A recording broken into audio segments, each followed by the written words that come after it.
Okay. Hello, everyone, and welcome. I would like to begin by saying we are gathered on the homeland of the Wampanoag people. The Wampanoag tribe, also known as the people of the first light, has inhabited this land for more than 12,000 years. I ask you to join me in acknowledging the Wampanoag community, their past, present, and future generations. Thank you, and welcome to all of you. It's a pleasure to have you all here tonight to meet with here at Cahoon and to meet with Scott Pryor. I would now like to introduce Sarah Johnson, our director and curator of Scott Pryor Illuminations, to tell you a little about tonight's guest. Great, thank you. A warm welcome to everyone, and thank you to Scott Pryor for being here with us tonight.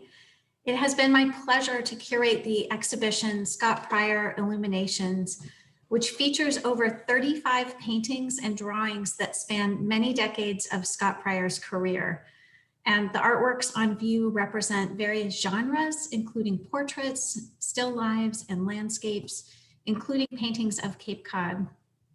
Scott Pryor has a long-standing connection to the Cape, and remarkably, this is his first solo exhibition on Cape Cod. As a realist painter, one thread that connects all the works and is his focus on the beauty of everyday settings and moments, with an emphasis on the illuminating effects of light. And I encourage you, if you haven't visited already, to make the trip to the Cahoon Museum to see this exhibition in person. The sheer beauty, technical skill, and range of Scott's work is very special. We borrowed paintings from a number of major museums, including the Museum of Fine Arts Boston, deCordova, the New Britain Museum of American Art, and multiple private collections, and the assembled body of work is truly breathtaking. We have two upcoming open houses with free admission, May 2nd and May 24th. On the 24th, Scott will be in the galleries at the museum, so you can have an opportunity to stop by, see the show, and meet the artist. The exhibition, Scott Pryor Illuminations, is on view through May 29th, and you can go onto our website to register. Also, you can sign up to receive our emails to keep you in the loop about exciting upcoming exhibitions and programs. And if you are so inspired, you can also join as a member or make a donation to support programs such as this and our mission to celebrate art. Again, welcome to Scott Pryor and to everyone here. And I'll turn it back over to Michael McMahon, our Education and Programs Manager at the Cahoon. Thank you all for joining us tonight. So before we premiere our conversation that we recorded with Scott Pryor in the museum, what I would like to do is, for those of you who are new to Zoom, there's a little button at the bottom of the screen that says chat. And if you could please give us all a warm welcome for Scott, an incredible artist that we're really excited to have with us here tonight, by saying hello and letting us know where you are watching from.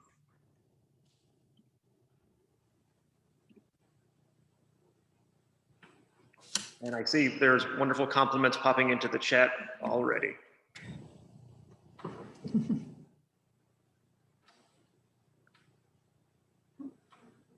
All right. San Diego, Houston. Oh, it's wonderful to see people coming. West Yarmouth, Arlington, Mass, Clinton, Mass, Taunton. Here they come. Fantastic. So nice to see so many of you here tonight. Say hi, Annie. I'm happy to see that so many of you have already seen the exhibition.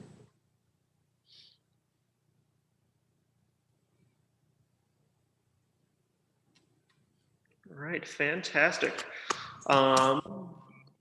Great. So, without further ado, I am going to premiere the video.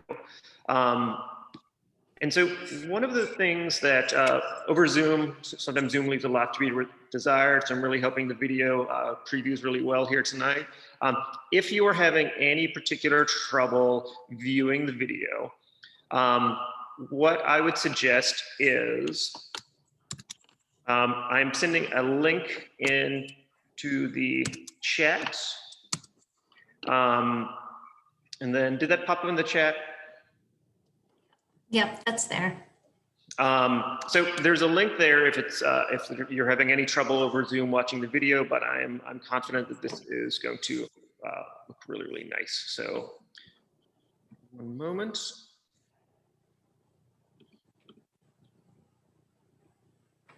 And enjoy.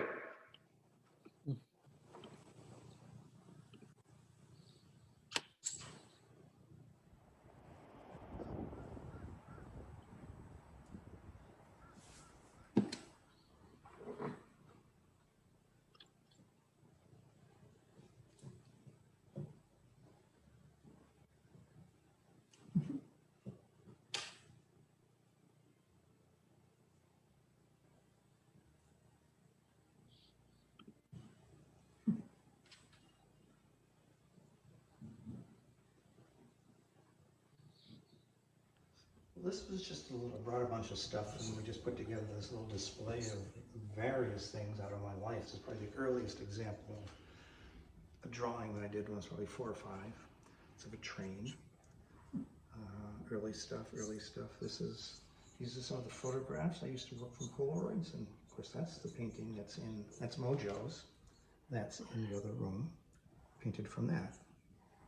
If you're, I had a magnifying glass. Drawings that I'd work from. And this is just a palette that I picked off of my, I had a pad of palette paper, and before the show opened, I just peeled this off and grabbed some of my paints. And I really do use pretty much what you see here, not much in the way of variety of paint, just your basic primary colors, and burnt sienna is important, black and white. And you can see how do you describe this? It's not a planned palette. It's like I squeeze things out and I mix paints on the palette, which by the time the palette's filled up, you're looking at basically a lot of grays, really a lot of earth colors. Sky there, down here is greens and browns and blacks. And then some of my brushes and a little cup for my medium, which is just a linseed oil turpentine mix.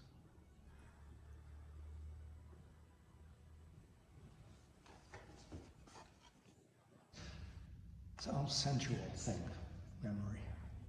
Having a memory can be like a sensual experience. And of course, I had my daily sandwich of hamburger and french fries here when I was selling watercolors on the street in Provincetown. Oh my goodness, look what I did. Yeah. There's this little guy right here. Oh my God. Yeah. See that little guy there? I know exactly where that came from.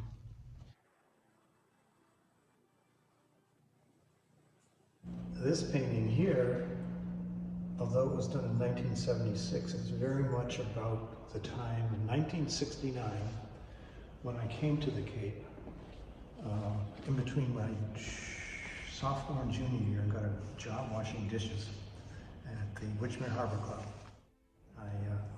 About midway through the summer, I hitchhiked out to Provincetown and looked around, and I met a guy who is French-Canadian who came down for the summers, and he hung me his very, very quick, simple watercolors on a fence right on Commercial Street.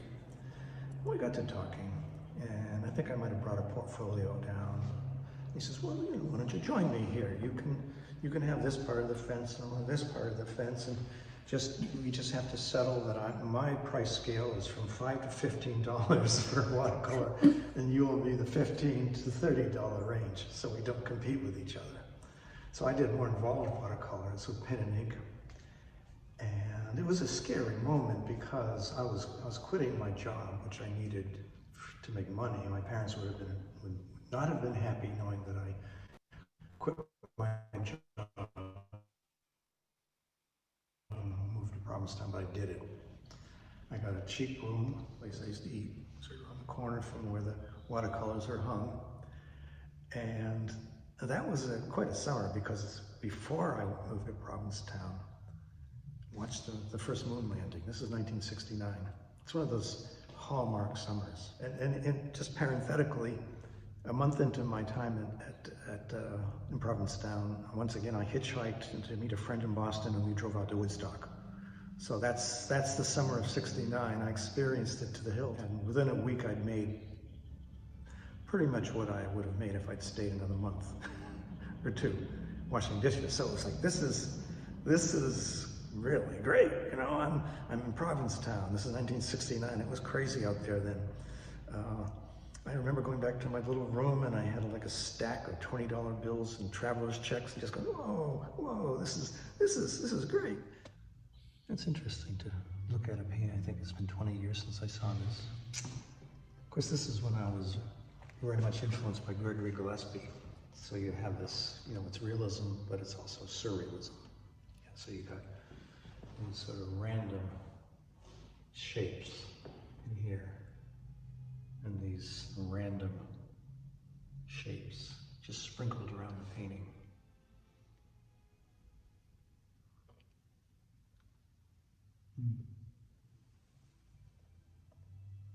Even this down here is kind of some interesting stuff going on here.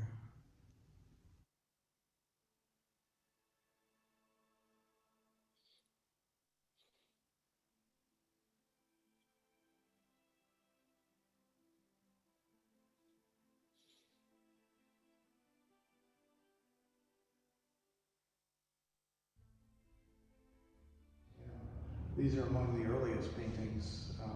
I'd only been painting a few years when I did these. As a drawing before I started to paint, I believe. Just looking in the mirror. And then I decided to do a self-portrait. When I first started to paint, I was very influenced by Gregory Gillespie, who's gone now, but he became a good friend and a mentor.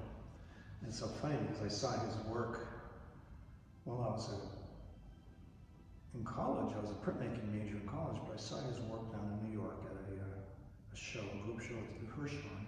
No, not the Hirshhorn, the Whitney Museum. Anyway, then when I started to paint, I remembered him. I went down to New York, went to his gallery and saw his paintings, and I went, wow, this guy is great. I came back, and within a few weeks, somebody found me and said, Greg Gillespie's having a show at Smith College. And I said, what's he doing here? And they said, he just moved here. So ultimately, I got to know him pretty well. And, you know, this grouping here, these two are very much affected by him. He's very much the surreal combined with the real. So this is, I remember, this is actually two sources. This face, I think I did from a photograph, and I think this part of it was sort of more made up, although the shirt had to be from a photograph too, but there's actually a kind of strange feeling as if the head, I didn't intend this, but afterwards I realized the head looks like it's not my real head, but that I'm holding a mask up in front of my real face. So you could read it that way. And very, very much at this time I was learning how to paint, you know, so experimenting, honing my craft, trying out new things, ultimately ending up, you know, with the more finished work and the finished artist. This is one of the very first large paintings I did. It's ambitious, and I guess at this particular time in my artistic life, I was ready to do a big painting. So this is my bedroom. This is my bachelor bedroom. I think I was in my late 20s here. And there's all the signs of it being a bachelor bedroom. You know, all the crappy stuff. You know, this thing down here, and this miserable spider plant, and this old TV, and of course this empty bottle of Harvey's Bristol cream, you know, which is my drink at the time. I'd sip. And this quilt here was made for me by my girlfriend, and my kind of ex-girlfriend. We were sort of off and on, but I was crazy about her, and I think we hadn't seen each other for a while, and I think she made this for me and sent it to me while I was in residence at the McDowell Colony. So I got this big box, and I opened it up. Oh, that's nice. We're still friends, but this is all like about being single, not being attached, so to speak, not happy with that. You know, these years were not my happy years. But I look at this and I just go, okay, this is in Northampton. It's a very depressing time of the year. Nothing there except gray. Gray heater, gray TV, gray, everything gray in it. It's the bright spot. Well, there is something about us. It becomes more and more acute as I get older, and that is the abundance of memory. Going back so many decades, but even on a short term, you know, an event that might have taken place in the morning, and now it's a memory, is just as significant as, say, the memory of something that happened 50 years ago. Memory is a very interesting subject. This painting here, I haven't seen in at least 30 years. I did it, and I sold it right away, I think, to Fidelity Management. So it's been in Boston, in their, you know, headquarters there somewhere. And this is another painting where I just sort of astounded myself looking at it again, and all this detail, over the top detail in this painting. It's a very busy painting. And it's not something I would do now. I would seek a more placid subject, or make it placid.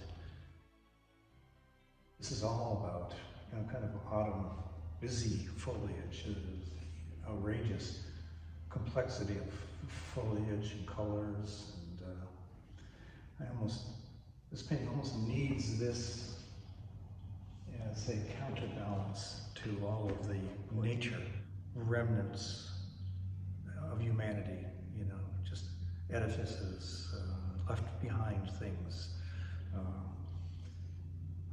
What's the meaning behind all of that? Well, in some ways it's very superficial, in that it could be in this painting a balance to the composition. But then you could go a little deeper and think, well, this is a substitute for humankind and its place in nature, but it's absent. You know, a lot of Edward Hopper's paintings had certain combinations of people and nature where, you know, they often use the term alienation. You know, his paintings were about alienation, people alienated by, you know, in the cities or in the country, and I can relate to that. I think a lot of what I do is intuitive. In other words, there isn't conscious thinking, like I'm going to do this to suggest that. You know, especially when you've been doing something for as long as I have been. It just kind of goes from, you know, a vision without any words or even conscious thought into the painting. And it's very gratifying to sometimes start a painting in the morning and have it done by the end of the day. That doesn't happen with a painting like this. There's a kind of arc of, you know, going uphill, and then you've reached a certain point, which is like, you know, now it's downhill. And then the last few days are great, because you're coming into the, you know, the finishing line, so to speak, and you just feel good.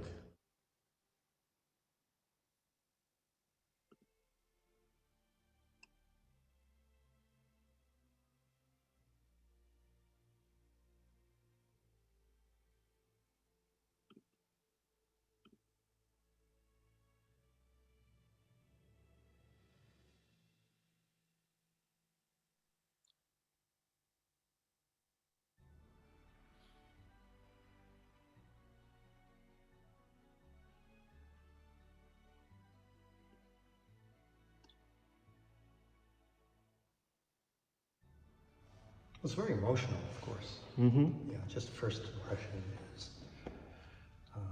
And sometimes I remember when I came here,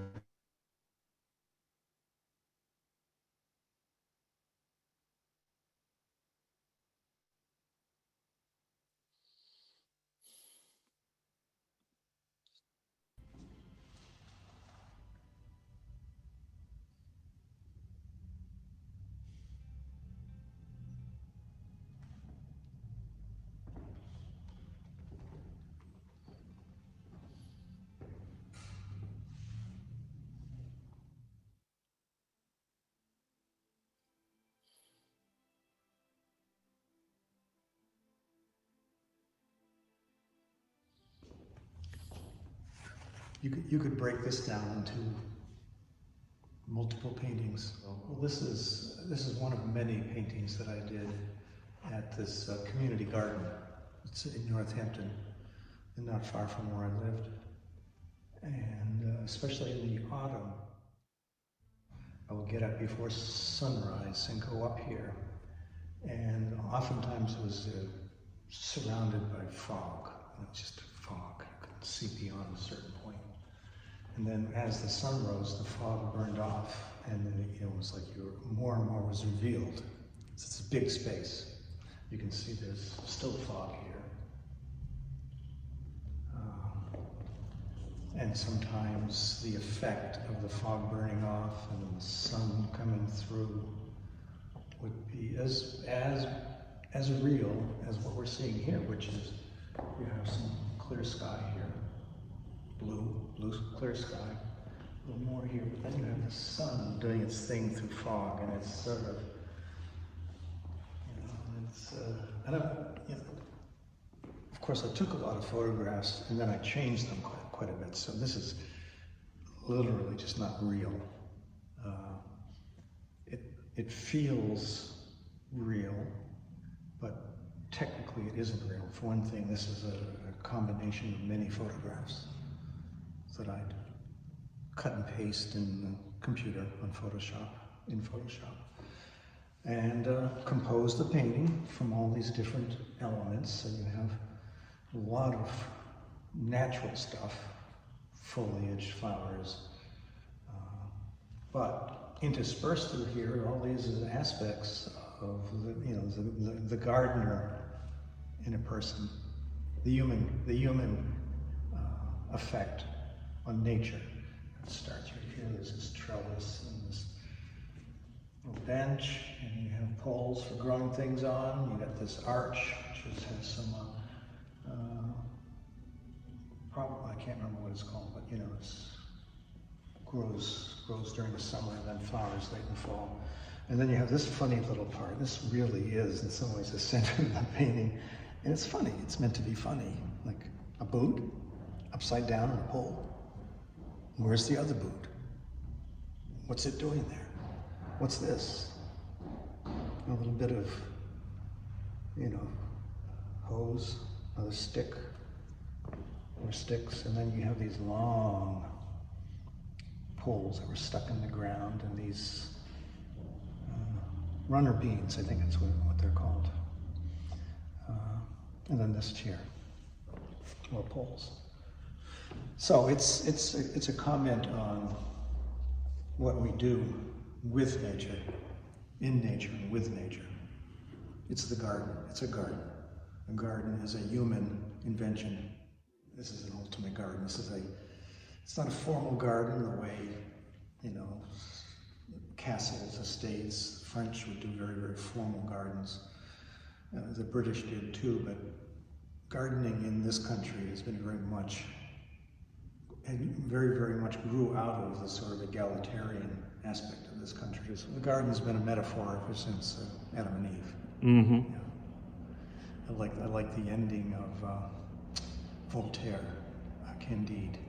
Voltaire's Candide, where it's all this crap happens through his life, all this awful humankind, submitting these characters to all the indignities that humankind can do. And in the end, he just threw off this one statement. He says, "Oh, let us go tend our garden." That's how the Candide ended. Let us just take care of our garden. That's the best we can do right now. I love that.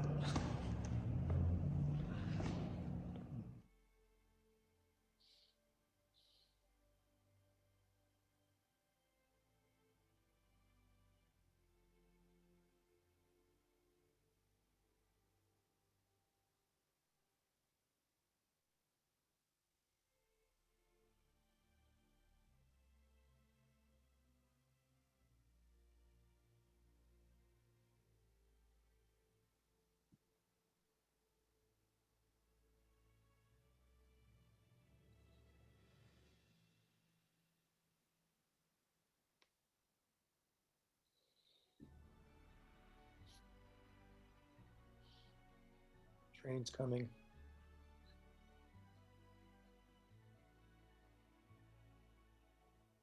spending a summer in Italy and coming back, and we'd rented a place in Truro. One of my favorite bike rides is a back road. I think it's called Old County Road or County Road between Wellfleet and Truro.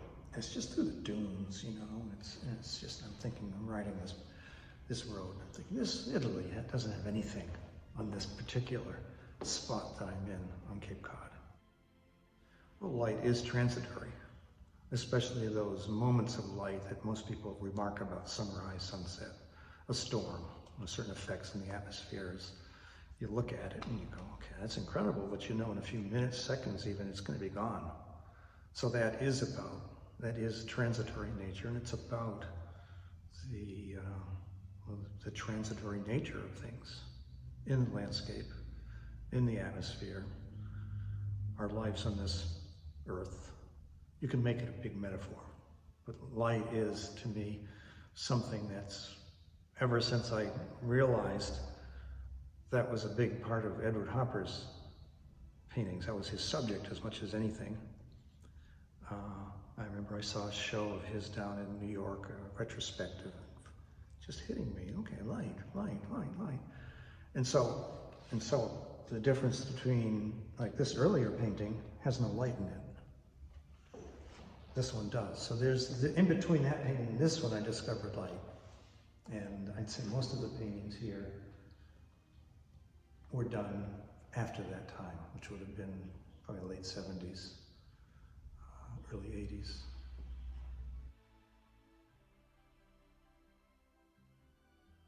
So yeah, this whole wall here of Cape paintings is, each one of them, some more so than others, is about light. It's not just natural light too, it's the contrast between natural light and artificial light. There too. Even if there aren't people in the paintings, you know that someone's in there. There's someone in there. I think New England is special because of the seasons, because of the cycle.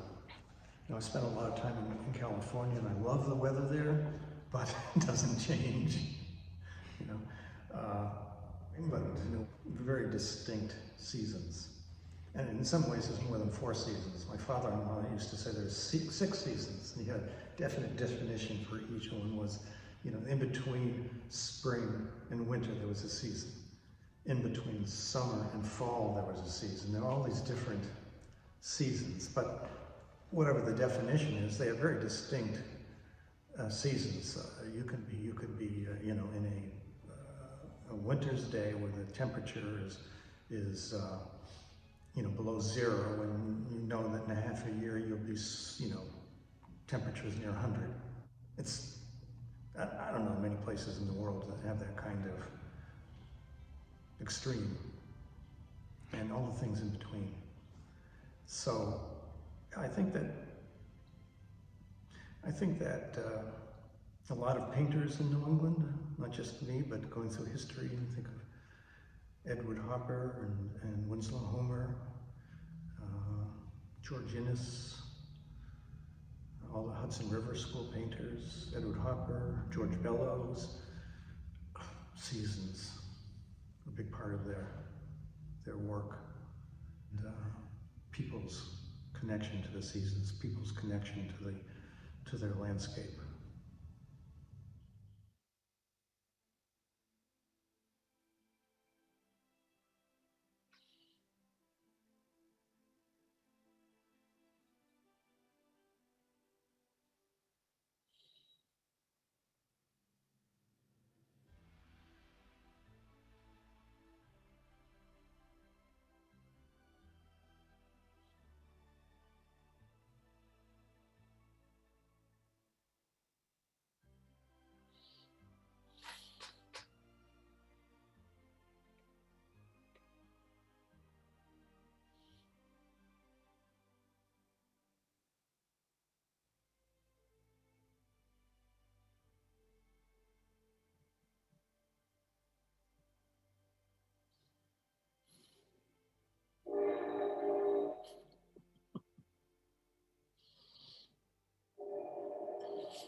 Thank The you.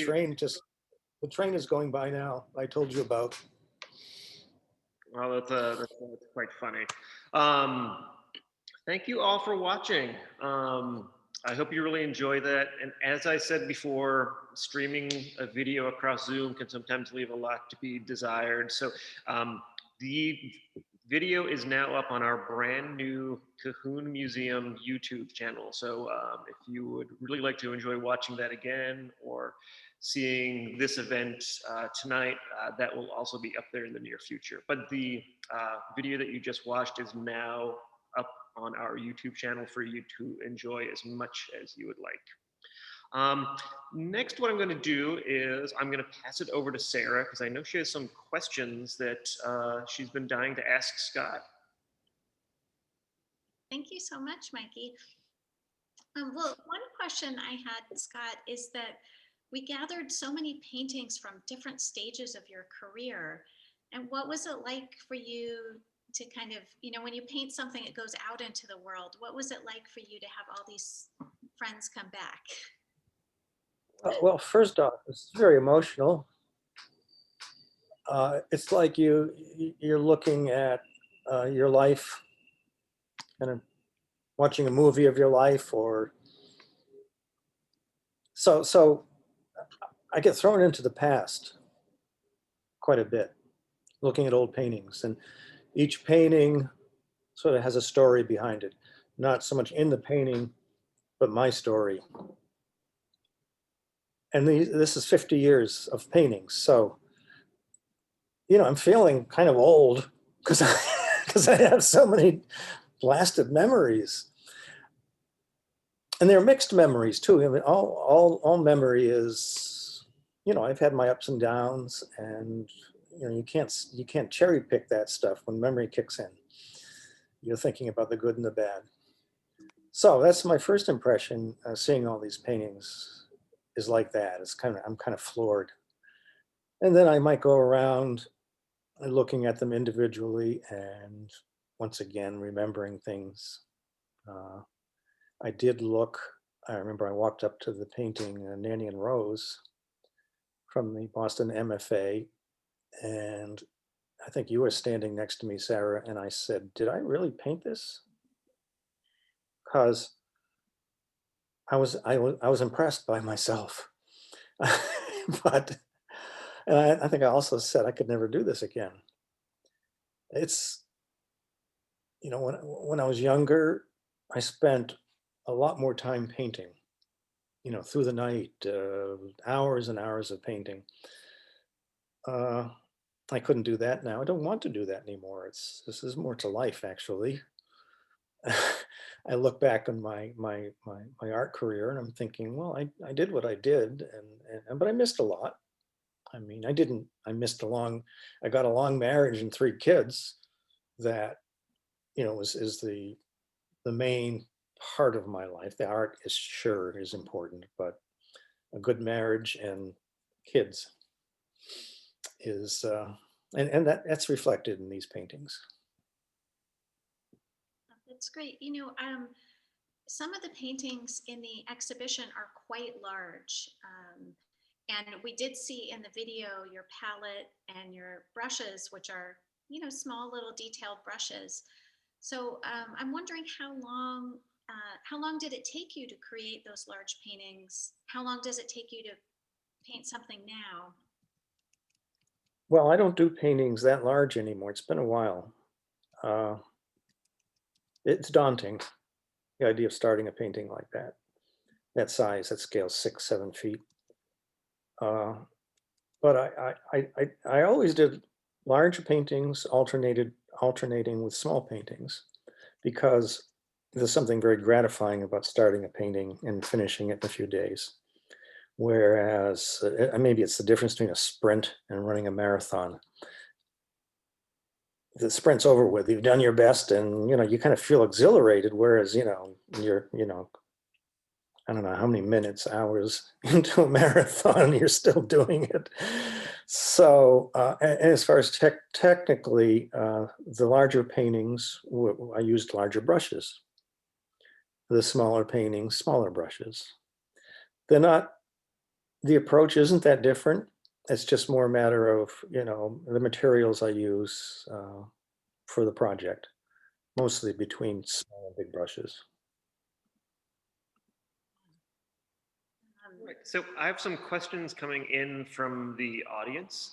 And for anybody else who is interested in asking a question of Scott, has anything they want to know, please put your questions in the chat and I will read them out for you. Jeannie Menard has a really great question. It says, can you describe your process? I'm curious how you've used photographs, technology in your work. I'm also wondering how your process has changed over your career. Thanks, Jeannie. Well, when I started, there weren't computers. I've always been interested in photography. Actually, it sort of predates my interest in art in high school and so forth. I had my own dark room and all that stuff. And then I got interested in science and went off to college as an astronomy major. But that was too hard. I wasn't so good at math. So I switched to art, and stop me if I go, sometimes I go on tangents. Use of technology, photography, has evolved with the advent of computer technology, Photoshop in particular. And I picked up on that, I don't know, 15 years ago. And it's a wonderful tool. I'm able in Photoshop to combine many photographs. Sometimes I have an idea for a painting, a larger scale painting, and I'll either go around taking photographs to fill in my needs, my aesthetic and visual needs in the painting, and then sort of work them together, in a collage sort of. I'm very good at Photoshop. It's like a magical program. You can do almost anything. But so some of the paintings are quite complicated as far as their origins. Some of them are very, like one photograph. I mean, you showed in the video that painting, that very small painting of Nellie eating a carrot. I think that's maybe 6 inches square. And that's I went through a period of using Polaroid SX70 camera, these little photographs, square, like 3-inch photographs. And they're quite amazing upon close scrutiny, what's in these photographs. I used to paint from those using this big magnifying glass, and pretty much if it was a good photograph, I do actually consider myself a good photographer, then there's enough there. So it ranges from, one photograph small to many photographs large. I hope that answers the question.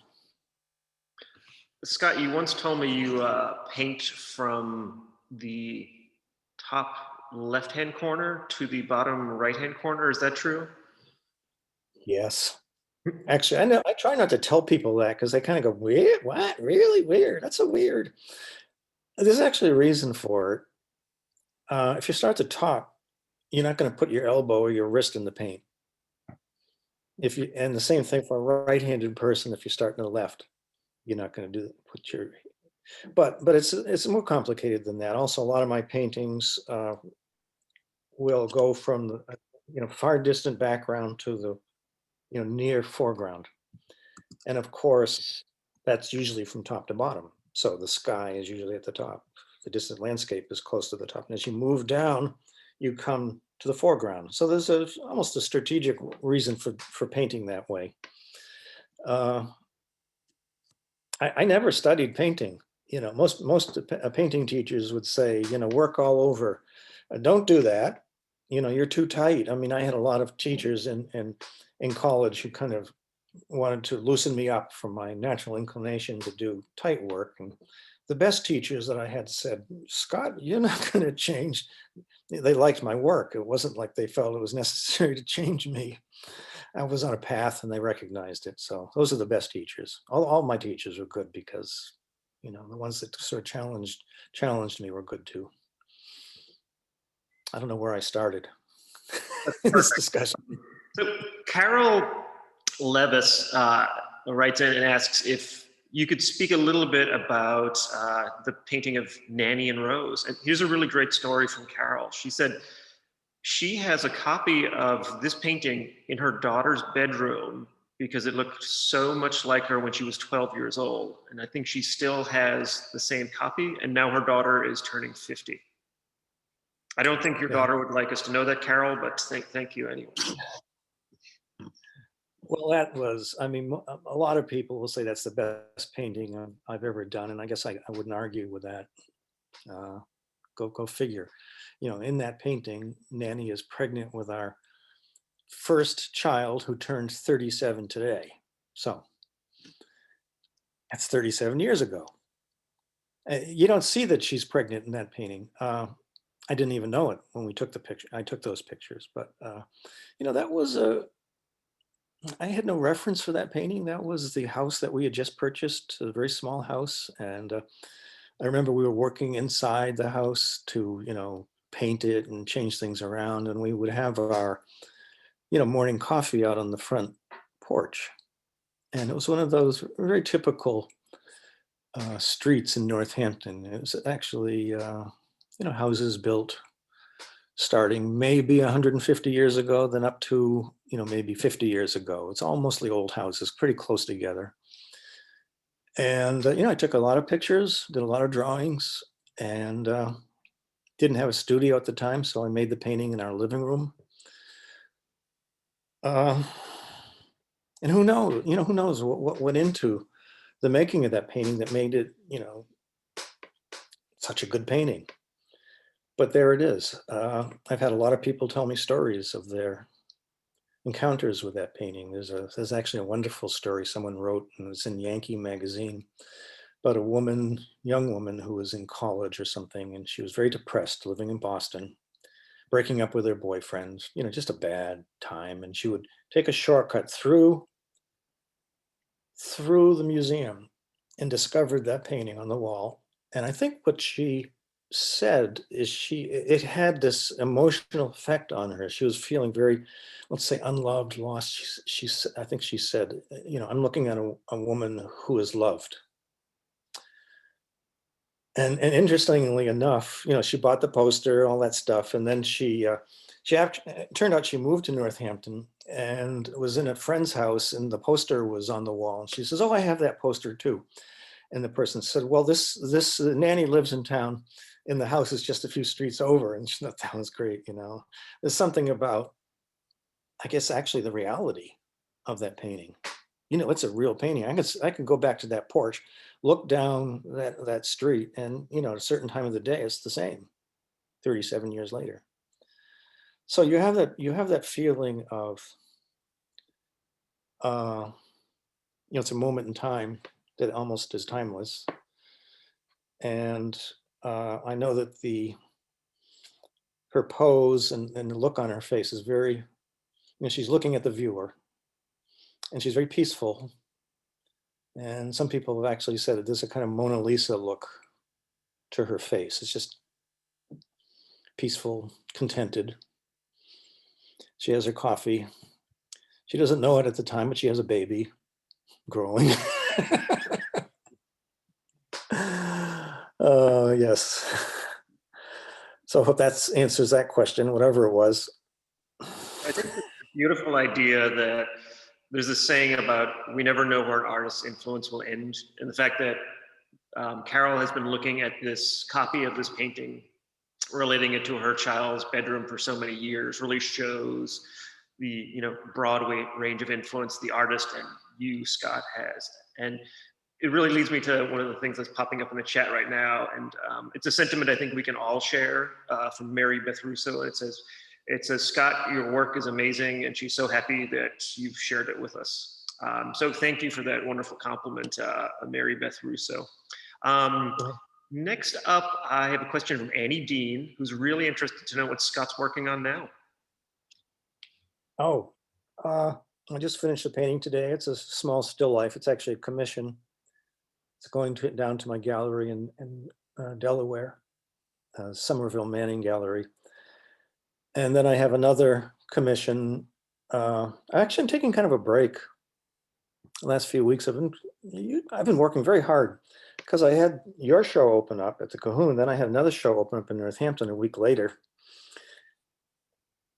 And, but I have a few commissions to do. I want to do some new paintings for Quidley Gallery, in Nantucket this summer. But I have, usually the way it works is I have lots of ideas and then it's just I have to settle on something. And it can be many days of like changing my mind. I put something up and I say, I don't want to do that. I don't want to start this. Or anyway, when I get started on the painting, everything changes and I'm enjoying myself. Starting is hard sometimes, like everything. Absolutely. So Jan Elliott has a question. She's first of all says she loves your work. She's really curious about the empty chairs. Is there a specific meaning in the way they face? Like specifically the Fidelity painting, not facing the long vista in the background, but it's facing the nearby greenery, almost facing the viewer. Yeah. Well, I've done a lot of paintings of empty chairs. And of course, the obvious meaning for those, or metaphor, is a person. They are like a stand-in for a person. So rather than paint a person, I paint a chair. And the empty chair suggests the absence of that person. So this is something that I think Edward Hopper did a lot in his paintings. There would sometimes be people in his paintings and sometimes there weren't, but there was always evidence of people, off to the side. So I might say that, not directly, but I'd say that he probably influenced me that way, the idea of having subjects that actually can be more than just what they are. So in the case of an empty chair, it's like there's a human presence. It was there, somebody sat on it at one time and they're gone now. There's a whole story there too. So not deeply metaphorical. I mean, sometimes chairs are just very interesting objects in a still life or in an interior.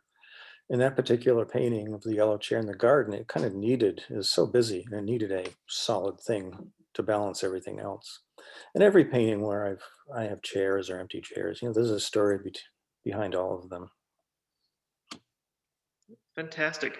So I think what we have next will be one of our last questions, and it's from David Bernstein. Yes. Do people tell you what they want when they commission a painting? What's that, Scott? He's a friend of mine, an old friend. Just don't ask anything. Would you like David to be able to ask the question himself? It'd be fine. That'd be fun. Sure. Give me one moment. Let's see.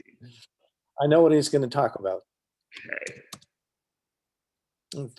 I'm not going to say, but.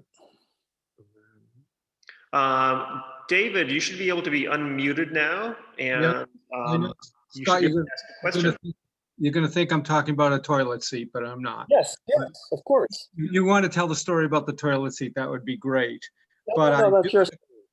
I do have a question about commissions, but go ahead with the toilet seat and then I'll ask my question. Well, nothing's just, I went through a period of painting things on toilet seats and giving them as gifts. And David is the proud owner of a toilet seat painted by me.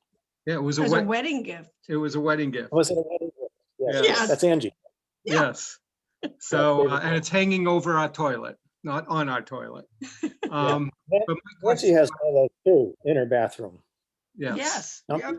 Nothing uses the toilet seat. Just my question is, when you do a commission, do people tell you what they want? And if so, how specific are they?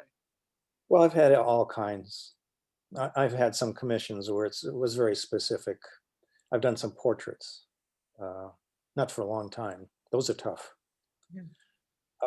Mostly it's people, like about a year ago, I did a commission for a woman who just sent some pictures of a particular tree that she loved. And I think she was out in Michigan or Wisconsin, and it was in the winter time.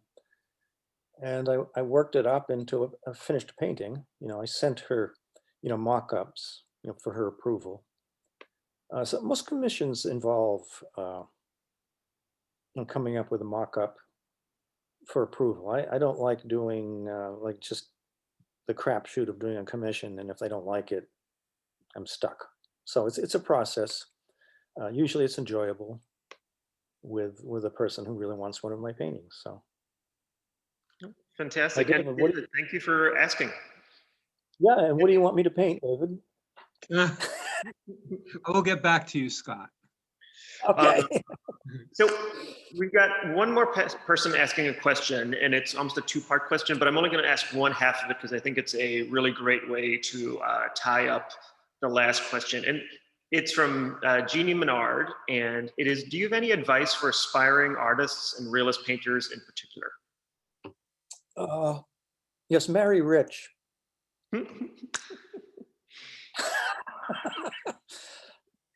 No, never mind. No, I'm fooling. Accept poverty. Eliminate a lot of stuff from your life that are distractions. If you really want to do it, you'll do it anyway, whether I say it or not. Tell you to not paint. I've done some teaching, at art schools, young people, and it's very tricky because a lot of them, they're in their teens, late teens, early 20s, and they have this idea that they want to be professional artists. And myself, I worked like a dog for 10 years before I made what you might call a living. How many people are ready to do that? So I'll get very spiritual about it by saying, follow your passion. If it means accepting poverty, if it means doing without some stuff, yeah, maybe it's worth it. I speak from the perspective of 50 years of painting, and God, I don't know how I got here. I just, it's all I knew how to do. I said, the last job I had before I was that job washing dishes on the Cape. And I said to myself, part of me said, I never want to wash dishes again, at least professionally. So, so I took all the little steps, little small galleries that were willing to show my work, building it up, with time, sales with time, prices with time. But yeah, if I could just say one word, is to follow your passion and be a little bit practical and a little bit impractical at the same time. Well, thank you so much. So to close, I first and foremost want to thank Scott Pryor, and we wouldn't be having this event tonight without Scott's dedication to his art, to his practice, without Scott following his passion all the way from that early summer in 1969 in Provincetown to today. And I am the lucky one tonight that I am sitting in a room filled with Scott's career, passion, and endurance in his practice of painting. Thank you so much to Sarah Johnson for the work she's put into curating the show, the director here bringing this work to the community. Just to finish up, the show is going to be on view through the 29th of May.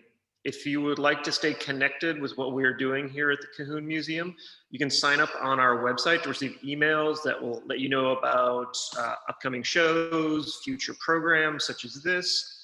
And if you would like to support our work here at the museum, please consider making a donation or joining us as a member as we continue to bring you new exhibitions and programming. And don't forget to connect with us on social media to stay up to date with the day-to-day activities here at the Cahoon Museum. Thank you all so much and have a wonderful night. Just wanted to say thank you, you too. Oh, thank you. You're very welcome. Wonderful working. Great working with you.